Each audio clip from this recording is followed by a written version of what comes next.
Agar Alloh biz bilan birga bo'lsa, bizga hech kimning kuchi yetmaydi. Agar Alloh bizni yaxshi ko'rsa, qolgan hammani yomon ko'rgani hech narsa emas. Allohni topgan banda hech narsani yo'qotmabdi, ammo Allohni topmagan banda hech narsaga ega bo'ladi. Agar banda Alloh tomonga qarab bir qadam bossa, Alloh u tarafga qarab bir necha qadam bosadi.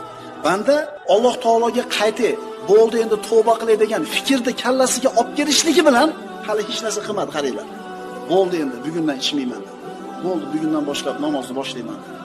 Shu fikr kallasiga kelishligi bilan Alloh taolo shu bandani qalbiga saodatni berib qo'yadi. Shu etapdan o'tganmiz ko'pchiligimiz. Bo'ldi. Ertadan namoz boshlayman deganingizda bilasizmi qanaqa maza qilgansiz? Eslang-da. Bo'ldi. Sigaretni tashladim bugundan boshlab dedingiz. O'sha momentni eslang-da. Bo'ldi.